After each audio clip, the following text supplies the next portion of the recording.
now. Democratic Congressman Raja Krishnamurthy from Illinois. Congressman, thanks so much for being here with us. Thank you so much, Jessica. We've got a lot to cover with. I want to start first with Matt Gaetz and this House Ethics report. And you have tweeted that the House Ethics Committee needs to release that report on Matt Gaetz in order for the Senate to have a complete picture of who they are voting to confirm. We know that Speaker Mike Johnson, after saying he didn't think speakers of the House should be involved with anything that happens out of ethics, then turned around and said, actually, he's requesting that the report not be released. Do you think this report gets out one way or another?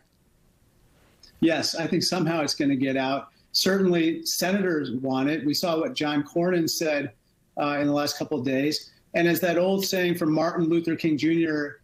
goes, there's nothing more dangerous than sincere ignorance or conscientious stupidity. And to not have access to this report is ignorance. And to confirm Matt Gaetz with all these implications of serious criminal wrongdoing is the height of stupidity. And I just want to ask you, just in terms of, because I have other nominees that I want to ask you about, just broadly, though. The American people did vote for Donald Trump, and he was pretty open about what he wanted to do, who he would want to nominate. And Tulsi Gabbard was with him. R.F. Kennedy Jr. was with him on the trail, as Steve was just reminding us. So what do you say to that? Because the American people did vote for him, and he was pretty open about what he wanted to do with the government. Sure, but I don't think they wanted Matt Gaetz to be Attorney General. Someone who's implicated in such serious law breaking, being the top law enforcement official. I just don't think that's what they wanted. Now, did they want Donald Trump to be president? Yes. However, the Senate, for instance, has an advice and consent role under the Constitution that it must perform. And so that's one of those checks that's on the president, and that must be observed in this case. And so, okay, now I want to ask you about Tulsi Gabbard, because you're also a member of the House Intelligence Committee. There's been a lot of concern about who she has really sided with in terms of American adversaries, some of the Russian talking points that she's promoted and put out there.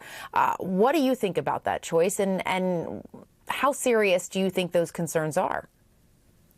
I think they're pretty serious. I think they raise the questions with regard to, why she is being retained or nominated in this particular position. Regardless, they raise so many questions that she should not have been nominated, and certainly she shouldn't be confirmed. The only people who'd be cheering this on are our adversaries. And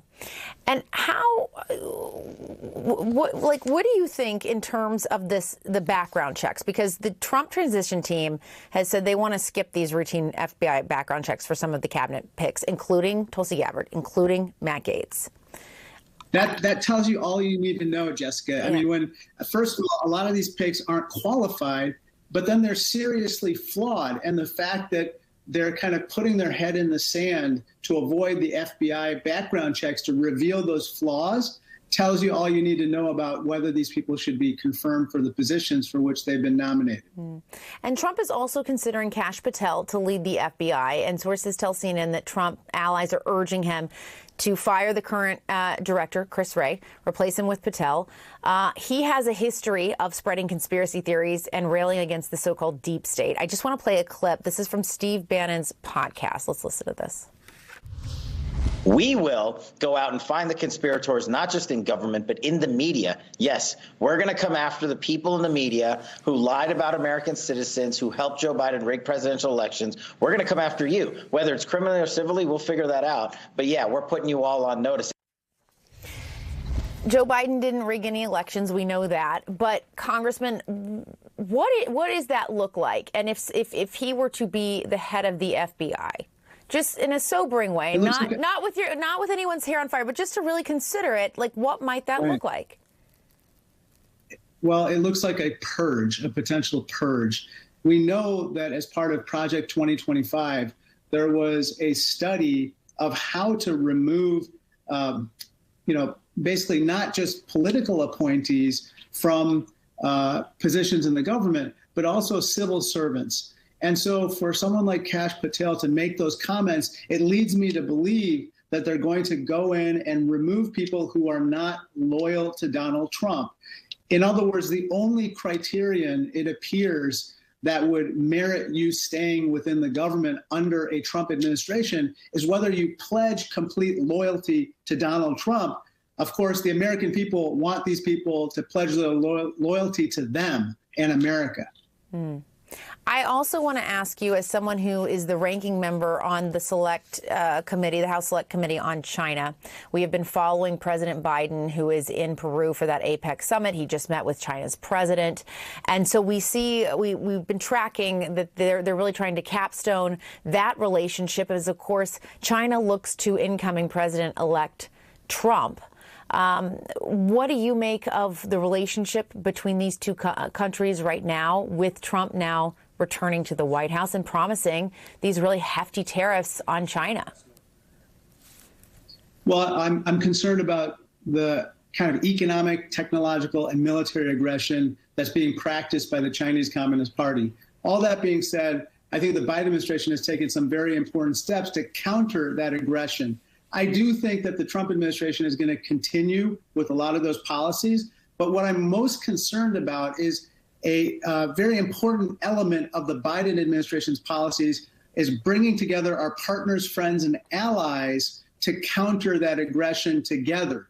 And my concern is that Donald Trump is going to do things that could disrupt those partnerships and make it harder to counter the aggression. Indeed, it might just invite more of that aggression, and that's a big concern.